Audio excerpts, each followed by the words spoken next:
అభ్యర్థుల ఎంపికపై స్పీడ్ పెంచింది వైసీపీ అధిష్టానం. ఇన్ఛార్జ్ల మార్పుపై కసరత్తు కొనసాగుతోంది. పలువురు ఎమ్మెల్యేలు నేతలకు సీఎంఓ నుంచి మళ్లీ పిలుపొచ్చినట్టుగా తెలుస్తోంది. సీఎంఓకు శిల్పా చక్రపాణి రెడ్డి, రమేష్ బాబు, కొట్టు సత్యనారాయణ, మోపిదేవి వెంకటరమణ వచ్చారు. ఇక రేపల్ల ఇన్ఛార్జిగా నియమించాలని మోపిదేవి పట్టుబడుతున్నట్టుగా తెలుస్తోంది. ఇప్పటికే ఈ ఊరు గణేష్ ను రేపల్ల ఇన్ఛార్జిగా నియమించింది వైసీపీ అధిష్టానం.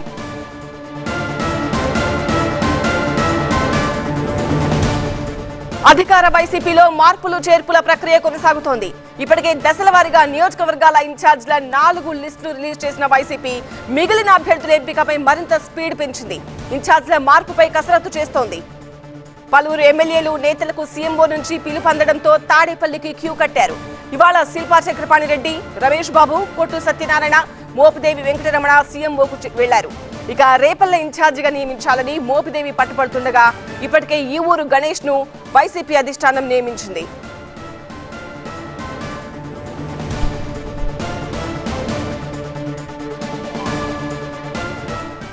మా ప్రతినిధి ఎంపీ రావు మరింత సమాచారం అందిస్తారు. ఎంపీ రావు, ఇన్ఛార్జ్ల మార్పుపై ఇంకా కసరత్తు కొనసాగుతున్నట్టుగా తెలుస్తోంది. ఒక 4 మాత్రం మార్చాలి అన్న యోచన చేస్తున్నట్టుగా తెలుస్తోంది వైసీపీ అధిష్టానం. మరి మార్చాలి అనే ఆలోచన అక్కడి నుంచి వస్తున్న ఒత్తిళ్ల, లేదంటే వైసీపీ తీసుకున్న నిర్ణయమా? అంటే ఇప్పటి వరకు ప్రకటించినటువంటి 4 జాబితాల్లో కూడా మొదటి జాబితాలో ప్రకటించినటువంటి కొంతమంది ఇన్ఛార్జీలను మార్పు చేసే ఆలోచనలో కూడా వైసీపీ అధిష్టానం ఉన్నట్లుగా తెలుస్తుంది. ఎందుకంటే మొదటి జాబితా ప్రకటించిన తర్వాత అక్కడ స్థానికంగా మరోసారి ఆ నియోజకవర్గంలో ఉన్నటువంటి పరిస్థితుల మీద వైసీపీ అధిష్టానం సర్వే చేయించుకుంది. ఆ సర్వే ప్రకారము కొంతమంది అభ్యర్థుల మీద అంత పాజిటివ్ రెస్పాన్స్ లేకపోవడంతో వారిని మార్చాలనే యోచనలో ఉన్నట్లుగా కూడా తెలుస్తుంది. ఈ 4 స్థానాల్లో చూసినట్లయితే ఉమ్మడి గుంటూరు జిల్లాలో ఉన్నటువంటి రేపల్లె స్థానము గతంలో మోపిదేవి వెంకటరమణ ఇన్ఛార్జిగా ఉన్నారు. ఆయన కూడా ఈరోజు సీఎంఓకు వచ్చారు. రేపల్లె స్థానం తనకే ఇవ్వాలని చెప్పేసి మోపిదేవి వెంకటరమణ పట్టుబడుతున్నారు. సో మరి మోపిదేవి వెంకటరమణ స్థానంలో ఈ ఊరు గణేష్ను అక్కడ ఆల్రెడీ మొదటి జాబితా ప్రకటించినటువంటి సమయంలోనే రేపల్లె ఇన్ఛార్జిగా నియమించారు. అయితే అప్పటి నుంచి కూడా కొద్ది మోపిదేవి వెంకటరమణ అయితే అసంతృప్తి వ్యక్తం చేస్తున్నారు. మోపిదేవి అనుచరులు కూడా అసంతృప్తి వ్యక్తం చేస్తున్నటువంటి పరిస్థితుల్లో మరోసారి ఆ నియోజకవర్గంలో పరిస్థితుల మీద వైసీపీ అధిష్టానం సర్వే చేసుకుంది. సో చిలగా అక్కడ రేపల్లె స్థానంలో ఎవరు నియమించాలి, ప్రస్తుతం ఉన్నటువంటి అభ్యర్థిని మారిస్తే ఎలాగ ఉంటుంది అనే దానికి సంబంధించి కూడా వైసీపీ అధిష్టానం ఒక నిర్ణయానికి రావాల్సినటువంటి పరిస్థితి. మరోవైపు ప్రతిపాడు చిలకలూరుపేటకు చూసుకున్నట్లయితే మల్లెల రాజేష్ నాయుడును ఇన్ఛార్జిగా నియమించారు. అంతకుముందు అక్కడ విడుదల రజని అక్కడ మంత్రి ఇన్ఛార్జిగా ఉన్నారు, ఎమ్మెల్యేగా ఉన్నారు. సిట్టింగ్ ఎమ్మెల్యేను గుంటూరు వెస్ట్కి పంపించడంతో పాటుగా అక్కడ మల్లెల రాజేష్ నాయుడుని ఇన్ఛార్జిగా నియమించారు. అయితే రాజేష్ నాయుడుని ఇన్ఛార్జిగా నియమించినప్పటికీ కూడా పార్టీలో పెద్దగా ప్రభావం చూపకపోవడము, స్థానికంగా ఉన్నటువంటి పార్టీ నేతల నుంచి కొద్దిగా అభ్యంతరాలు కూడా వ్యక్తమవుతూ ఉండడంతో మల్లెల రాజేష్ నాయుడు స్థానంలో కొత్త వారిని నియమించే ఆలోచనలో కూడా వైసీపీ అధిష్టానం ఉన్నట్లుగా కూడా తెలుస్తుంది. సో చిలకలూరుపేట స్థానానికి సంబంధించి కూడా మరోసారి పునఃపరిశీలన చేస్తున్నట్లుగా కూడా వైసీపీ అధిష్టానం మరోసారి పరిశీలిస్తున్నట్లుగా తెలుస్తుంది. మరొకటి ఉమ్మడి గుంటూరు జిల్లాలో ఉన్నటువంటి ప్రతిపాడు స్థానము గతంలో మేకపాటి సుచరిత ఇక్కడ ఇన్ఛార్జిగా ఉన్నారు. ఆ స్థానంలో కూడా మార్పు చేయాలనుకుంటున్నారు. అలాగే విజయవాడ వెస్ట్కి సంబంధించి షేక్ ఆసిఫ్ స్థానంలో కూడా మరొకరు నియమించే ఆలోచనలో కూడా ఉన్నట్లుగా తెలుస్తుంది. ఈ 4 స్థానాలతో పాటుగా మరికొన్ని మార్పులు చేర్పులు చేయాల్సినటువంటి స్థానాలకు సంబంధించి కూడా వైసీపీ అధిష్టానం కసరత్తు చేస్తుంది. 5వ జాబితాకు సంబంధించి కొంతమందితోటి ఈరోజు కొంతమంది ఎమ్మెల్యేలను కూడా వైసీపీ సీఎం క్యాంప్ ఆఫీస్కి పిలిపించి మాట్లాడుతున్నటువంటి పరిస్థితి. రైట్ ఎంపీ రావు. ఇక ఏపీలో అంగన్వాడీల సమ్మె ముగిసింది. 42 రోజుల అంగన్వాడీల సమ్మెకి ఏపీ ప్రభుత్వం తెరదించింది. యూనియన్ నేతలతో మంత్రి బొత్స, ప్రభుత్వ సలహాదారు సజ్జల నిన్న జరిపిన చర్చలు ఫలించడంతో అంగన్వాడీలు సమ్మె విరమించారు. సమ్మెకి బాయ్ చెప్పి ఎట్టకేలకు ఇవాళ మళ్లీ విధుల్లో చేరారు. అంగన్వాడీల 11 డిమాండ్స్ లో 10 అంశాలకు ఏపీ ప్రభుత్వం అంగీకారం తెలిపింది. ప్రధానమైన జీతాల పెంపు డిమాండ్ని జూలైలో అమలు చేస్తామని హామీ ఇచ్చింది. అలాగే అంగన్వాడీ వర్కర్లు, హెల్పర్లకు ఈ ఏడాది నుంచి జీవిత బీమాని వర్తింప చేయబోతున్నట్టుగా కూడా ఏపీ ప్రభుత్వం ప్రకటించింది. ఇక డిమాండ్లు నెరవేర్చడానికి ప్రభుత్వం సానుకూలంగానే స్పందించడంతో సమ్మె విరమించినట్టుగా అంగన్వాడీ యూనియన్ నేతలు తెలిపారు. ప్రతినిధి శివకుమార్ మరింత సమాచారం అందిస్తారు. శివకుమార్, మొత్తం మీద అంగన్వాడీలు సమ్మె విరమించారు, తిరిగి విధుల్లో చేరారు. అయితే ప్రభుత్వం ఎప్పటికల్లా ఇచ్చిన హామీలన్నింటినీ నెరవేర్చబోతోంది. 42 రోజులుగా చేసినటువంటి అంగన్వాడీల పోరాటానికైతే తెరపడిందని చెప్పుకోవచ్చు. నిన్న బొత్స సత్యనారాయణ, సజ్జల రామకృష్ణారెడ్డి జరిపినటువంటి చర్చలతో ఈ యొక్క సమస్య అనేది పరిష్కారం జరిగింది. దీంతో అంగన్వాడీలు రాష్ట్ర వ్యాప్తంగా విధుల్లోకి హాజరైనటువంటి పరిస్థితి. అయితే వాళ్ళు మొత్తం 11 డిమాండ్లు మంత్రుల కమిటీ దగ్గరికి తీసుకురావడంతో ఆ 11 డిమాండ్లలో 10 డిమాండ్లను కూడా ప్రభుత్వం అయితే పరిష్కరించడంతో ఈ యొక్క సమస్య అనేది పూర్తిగా పరిష్కారమైంది. దీంతో అంగన్వాడీలందరూ కూడా హ్యాపీగా మేము విధుల్లోకి వెళ్తామంటూ కూడా అంగన్వాడీలు కూడా ప్రకటించినటువంటి పరిస్థితి. ఈరోజు రాష్ట్ర వ్యాప్తంగా అంగన్వాడీలు టీచర్స్ కావచ్చు, ఇటు వర్కర్స్ కావచ్చు, అందరూ కూడా వాళ్ళ యొక్క విధులకు చేరినటువంటి పరిస్థితి. రాష్ట్రంలో వాళ్ళు ఎదుర్కొంటున్నటువంటి 11 డిమాండ్ల మీద 10 డిమాండ్లు అయితే ప్రభుత్వం అయితే పరిష్కరించడం జరిగింది. ప్రధానంగా జీతాల పెంపుకు సంబంధించి ఇటు గ్రాడ్యుయేట్ సంబంధించి ప్రధానంగా పట్టుబట్టారు. జీతాల పెంపు అంశానికి సంబంధించి ప్రభుత్వం జూలై నెల నుంచి ఈ యొక్క జీతాలు పెంచుతామని హామీ ఇవ్వడంతో వాళ్ళ యొక్క ఈ యొక్క పోరాటాన్ని అయితే విరమించుకున్నటువంటి పరిస్థితి. గ్రాడ్యుయేట్కి సంబంధించి ఇది ఒక సెంట్రల్ గవర్నమెంట్కి సంబంధించి ఉంది కాబట్టి కేంద్రంతో చర్చించి దీని మీద నిర్ణయం తీసుకుంటాం. అదేవిధంగా అంగన్వాడీ కేంద్రాల్లో ఇటు విద్యార్థులకు కావచ్చు, ఇటు మెయింటెనెన్స్కి సంబంధించినటువంటి వాటికి సంబంధించి కూడా ప్రభుత్వం వారితో చర్చించి వాటికి కావాల్సిన నిధులు కూడా సమకూరుస్తామని చెప్పడంతో ఈ యొక్క ఆందోళన విరమించి మేము విధుల్లోకి చేరతామని చెప్పని అంగన్వాడీలు హామీ ఇచ్చారు. అదేవిధంగా ఈరోజు రాష్ట్ర వ్యాప్తంగా విధుల్లోకి వెళ్ళినటువంటి పరిస్థితి. మరోవైపు పెద్ద ఎత్తున అంగన్వాడీలు గత 42 రోజులుగా చేస్తున్నటువంటి ఆందోళనకు వామపక్ష పార్టీల నేతలు అందరూ కూడా మద్దతు ఇస్తూ వాళ్ళు చేస్తున్నటువంటి పోరాటానికి సంఘీభావంగా దీక్షలు కూడా చేపట్టారు. ప్రభుత్వం తీసుకున్నటువంటి సానుకూల నిర్ణయంతో వారందరూ కూడా దీక్షలు విరమించినటువంటి పరిస్థితి అయితే ఇక్కడ కనపడుతూ ఉంది. Thank you Sivakumar. ధరణి ధరణి ధరణి నిత్యం ఈ మాట వార్తల్లో ఎక్కువగా చూస్తున్నాం. భూ సమస్యలు పరిష్కారాలపై ధరణి కమిటీ ఫోకస్ పెట్టింది. తెలంగాణ సెక్రటరీలో ధరణి కమిటీతో రెవెన్యూ శాఖ మంత్రి పొంగులేటి శ్రీనివాసరెడ్డి సమావేశమయ్యారు. ధరణి సమస్యలపై తక్షణ పరిష్కారాల కోసం ప్రభుత్వానికి మధ్యంతర నివేదిక ఇస్తామని ధరణి కమిటీ ఇప్పటికే ప్రకటించింది. ఈ నేపథ్యంలోనే ఇవాళ మధ్యంతర నివేదికతో పాటు పలు అంశాలపై మంత్రి పొంగులేటి శ్రీనివాసరెడ్డి చర్చించారు.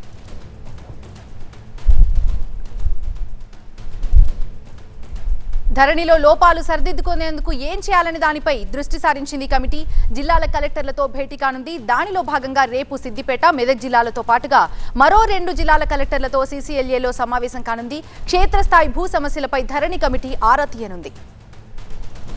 ఇక 4 జిల్లాల కలెక్టర్లతో సమావేశం తర్వాత రెవెన్యూ శాఖ మంత్రికి ధరణి కమిటీ పూర్తి స్థాయి నివేదిక ఇవ్వనుంది. అయితే ఆ ధరణి కమిటీ రిపోర్ట్పై సీఎం రేవంత్ రెడ్డితో చర్చించనున్నారు రెవెన్యూ శాఖ మంత్రి పొంగులేటి శ్రీనివాసరెడ్డి. దీనికి సంబంధించి మరింత సమాచారం మా ప్రతినిధి శ్రవణ్ అందిస్తారు. శ్రవణ్, ఇప్పటికే మంత్రి పొంగులేటి శ్రీనివాసరెడ్డి ధరణి కమిటీతో భేటీ అయ్యారు. సమావేశం కూడా జరిగింది. ప్రధానంగా ఎలాంటి సమస్యలపై ఈ సమావేశంలో చర్చించినట్టుగా తెలుస్తోంది? ఈరోజు సచివాలయంలో ధరణి కమిటీ పొంగులేటి శ్రీనివాసరెడ్డితో జరిగిన సమావేశంలో ప్రధానంగా చర్చించింది. ధరణి కమిటీ ఇప్పటికే 3 సార్లు సమావేశమైంది. 3 సార్లు సమావేశమైన ధరణి కమిటీ ఎటువంటి విషయాలను తేల్చింది, ఎటువంటి సమస్యలను గుర్తించింది, సమస్యలకు ఎటువంటి పరిష్కారాలను తీసుకురావాల్సింది అనే విషయం మీద ఒక మధ్యంతర నివేదికను తయారు చేసి ప్రభుత్వానికి సమర్పించాలనే ఆలోచనలో ధరణి కమిటీ ఒక ప్రపోజల్ని పెట్టింది. మధ్యంతర నివేదికను ముందుగా తయారు చేస్తాడు. మధ్యంతర నివేదికను అంటే పూర్తిస్థాయి నివేదికకి మధ్యంతర నివేదికకి మధ్య ఉన్న డిఫరెన్స్ ఏంటంటే, మధ్యంతర నివేదిక అంటే ఎటువంటి సమస్యలు ఉన్నాయి, సమస్యలు గల కారణాలేంటి, వాటి పరిష్కారానికి చిన్న చిన్న సవరణలు సరిపోతాయా, చట్టంలో కొన్ని మార్పులు చేయాలా, ఇలా పూర్తిగా ఒక మధ్యంతర నివేదికను తయారు చేసి ప్రభుత్వానికి సమర్పించాలని భావిస్తోంది. దీని విషయమే సంబంధిత శాఖ మంత్రితోని సమావేశం నిర్వహించడం జరిగింది. ఇప్పటికే ఈ 3 సార్లు సమావేశమైన ధరణి కమిటీ ధరణి పోర్టల్ని ఎవరైతే డిజైన్ చేశారో ఫాల్కన్ కంపెనీకి సంబంధించిన ప్రతినిధులను కూడా ఈ ధరణి కమిటీ మీటింగ్కి హాజరు కావాల్సిందిగా ఆహ్వానం పంపినా కూడా ఇప్పటికీ 3 సార్లు కూడా ధరణి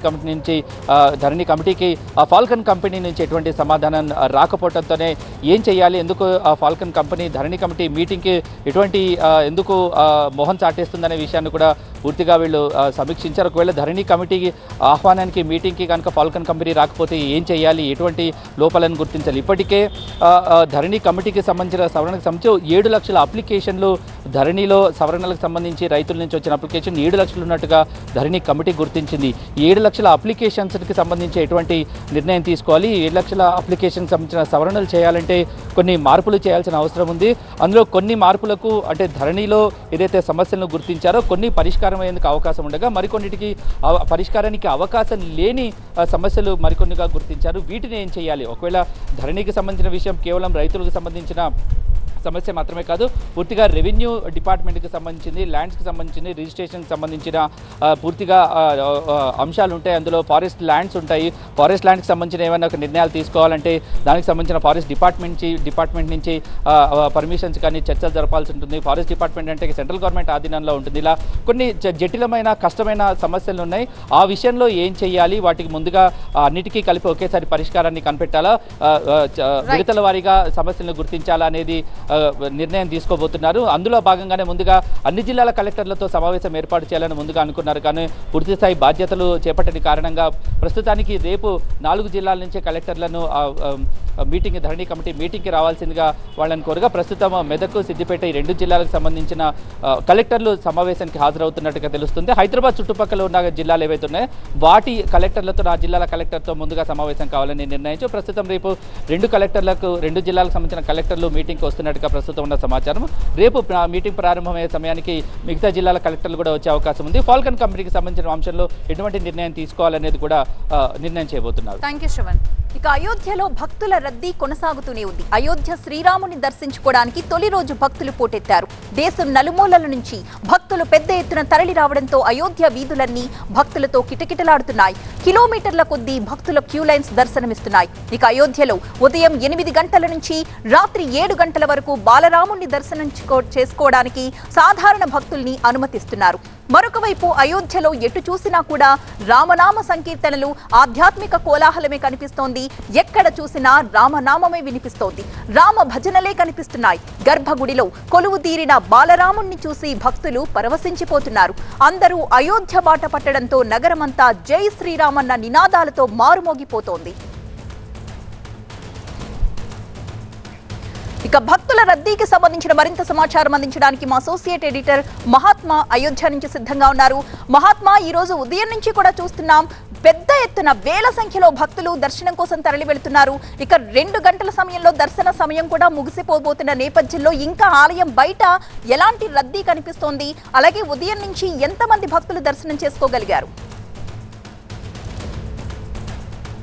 అయోధ్య రామ జన్మభూమి ఆలయం భక్తుల రద్దీతో కిటకిటలాడిపోతుంది. రామ జన్మభూమి కారిడార్ దగ్గర ప్రస్తుతం మనం ఉన్నాం.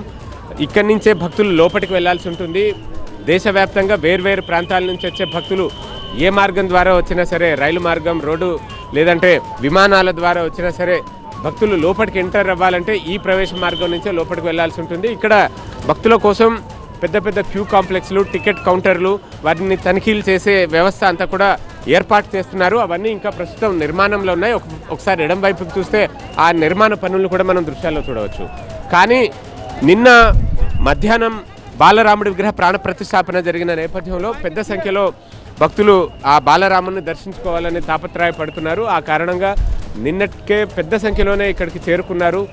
ఈ కార్యక్రమం కోసం ఆహ్వానించిన విశిష్ట అతిథులు బయటికి వెళ్ళడానికి లేనంతగా అప్పుడు భక్తులంతా కూడా ఇక్కడికి వచ్చారంటేనే పరిస్థితిని అర్థం చేసుకోవచ్చు. అర్ధరాత్రి నుంచి వారంతా ఈ ప్రాంతంలోనే ఉండి ఇక్కడే నిద్రించి మరీ ఆ ఉదయాన్నే దర్శనం చేసుకోవాలి అన్నట్టుగా ఎదురు చూస్తూ వచ్చారు.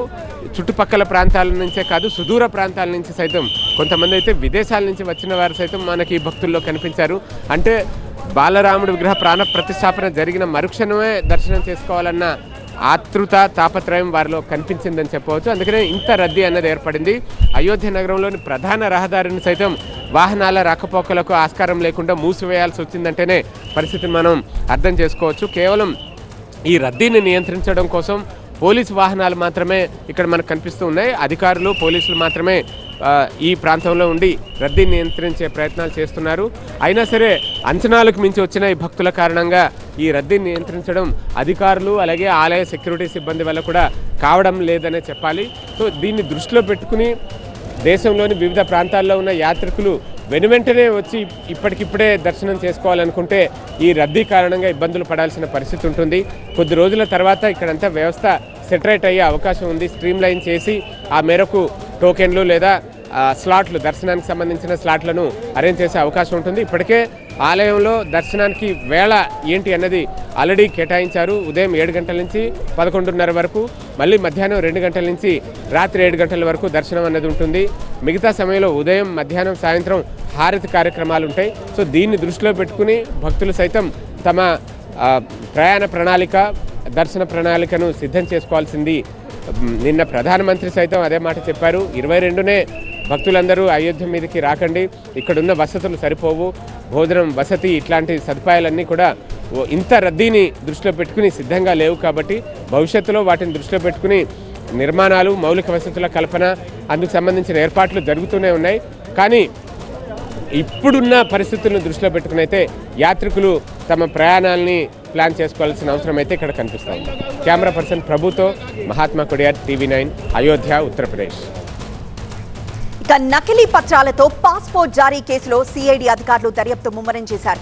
ఈ కేసుకు సంబంధించి పలువురు నిందితులను అధికారులు అరెస్ట్ చేశారు. 6 జిల్లాల్లో పాస్పోర్ట్ బ్రోకర్లను గుర్తించి అదుపులోకి తీసుకున్నారు. కరీంనగర్, హైదరాబాద్ నుంచి ఎక్కువగా పాస్పోర్ట్లు పొందినట్లు సిఐడి అధికారులు గుర్తించారు. కొందరు విదేశీయులకు నకిలీ పాస్పోర్ట్లను కూడా ఇప్పించినట్లు దర్యాప్తులో తేల్చారు. ఇక కెనడా, స్పెయిన్ దేశాల వీసాలు మంజూరు కావడంపై అనుమానం వచ్చి దర్యాప్తు చేపట్టారు అధికారులు. నకిలీ పాస్పోర్ట్లు ఇప్పించడంలో కొంతమంది పోలీసు అధికారుల హస్తం ఉన్నట్లుగా అధికారులు అనుమానిస్తున్నారు. దాంతో పోలీసు అధికారుల ప్రమేయంపై ఆరా తీస్తున్నారు. పలువురు ఎస్పీ, పాస్పోర్ట్ సిబ్బంది పాత్రపైన కూడా విచారణ జరుపుతున్నారు సిఐడి అధికారులు. మరింత సమాచారం మా ప్రతినిధి ప్రణీత లైవ్ ద్వారా అందిస్తారు. ప్రణీత, ఇప్పటి వరకు నిందితుల నుండి ఎలాంటి సమాచారం రాబట్టారు? మరోవైపు కొంతమంది పోలీసుల పాత్రపై, వాళ్ళ ప్రమేయంపై కూడా అధికారులు ఆరా తీస్తున్నట్లు తెలుస్తోంది. ఏమైనా లింక్ దొరికిందా? ఇప్పటివరకు 12 మెంబర్స్ని సిఐడి పోలీసులు అరెస్ట్ చేశారు. ఈ 12 మందిలో 2 పోలీసు అధికారులు కూడా ఉన్నారు. అయితే ఈ మొత్తం రాకెట్ బయటపడింది తమిళనాడుకు చెందినటువంటి ఒక ఏజెంట్ ద్వారా మొత్తం ఈ రాకెట్ అంతా వెలుగులోకి వచ్చింది. అక్కడ శ్రీలంక నుండి ఇక్కడ ఇండియాకి వచ్చేటువంటి రెఫ్యూజీస్ అందరూ కూడా తమిళనాడులో స్థిరపడుతుండడం, సో అక్కడ ఒక ఫేక్ సర్టిఫికెట్స్ తయారు చేసి ఇక్కడ వాళ్ళందరినీ కూడా హైదరాబాద్కి రప్పించి ఇక్కడ నుండి వాళ్ళందరికీ కూడా పాస్పోర్ట్ అప్లై చేయించారు ఏజెంట్లు.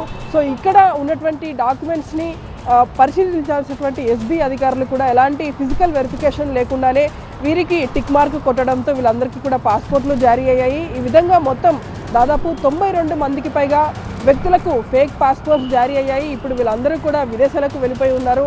సో కానీ ఇక్కడ ప్రధాన క్వశ్చన్, వీళ్ళకి వీసాస్ ఎట్లా మంజూరు అయ్యేటువంటిదే ఇప్పుడు ప్రశ్నగా మారింది. సో ఈ వీసాస్ మంజూరు అయ్యాయంటే ఖచ్చితంగా పాస్పోర్ట్ అధికారుల పాత్ర కూడా ఇందులో ఉండి ఉంటుంది అనేటువంటిది ఒక అనుమానాన్ని అయితే సిఐడి పోలీసులు వ్యక్తం చేస్తున్నారు. సో ఒక ఎస్బీ ఎంక్వైరీ అనేటువంటిది ప్రతి పాస్పోర్ట్ అప్లికెంట్కి కూడా ఒక మ్యాండటరీగా ఉంటుంది. మనం పాస్పోర్ట్ అప్లై చేసిన తర్వాత ఖచ్చితంగా ఎస్బీ ఎంక్వైరీ జరుగుతుంది. కానీ ఇక్కడ ఏ ఒక్క కేసులో కూడా, అంటే ఈ 92 మందికి ఎవరైతే ఫేక్ పాస్పోర్ట్స్ మీద వెళ్ళారో వాళ్ళందరూ కూడా ఎస్బీ ఎంక్వైరీ లేకుండానే వారికి పూర్తిగా ఒక టిక్ మార్క్ కొట్టేసి ఎస్బీ అధికారులు కొంతమంది ఏజెంట్లతో కుమ్మక్కై ఈ తరహా ఫేక్ పాస్పోర్ట్స్ జారీ చేసినట్టుగా సిఐడి పోలీసుల విచారణలో బయటపడింది. ఇప్పటి వరకు అయితే 12 మందిని అరెస్ట్ చేశారు. సో ఈ 12 మంది సంఖ్య ఇంకా పెరిగేటువంటి అవకాశం కనిపిస్తుంది. ఎందుకంటే ఈ 92 మంది లిస్ట్ని ఆల్రెడీ సిఐడి పోలీసులు తీశారు. వీళ్ళు కెనడా, స్పెయిన్ దేశాలకు ఎక్కువగా వెళ్ళినట్టుగా కూడా సిఐడి ఇన్వెస్టిగేషన్లో బయటపడింది. సో ఈ 92 మంది డీటెయిల్స్ని, ఒక్కొక్కరి పేరును సహా, వాళ్ళ అడ్రస్తో సహా అన్ని డీటెయిల్స్ కూడా సిఐడి దగ్గర ఉన్నాయి. సో వీళ్ళు విదేశాలకు వెళ్ళి ఏం చేస్తున్నటువంటి డీటెయిల్స్ని కూడా సిఐడి వెరిఫై చేస్తుంది. కేసుని లోతుగా సిఐడి అధికారులు దర్యాప్తు చేస్తున్నారు. దీని వెనకలో ఉన్నటువంటి ఎవరి పాత్ర అయినా సరే బయటికి తీస్తాం, ఖచ్చితంగా వాళ్ళని అరెస్ట్ చేస్తామంటూ కూడా సిఐడి అడిషనల్ డీజీ షికాగో చెప్తారు. ఎస్ ప్రణీత.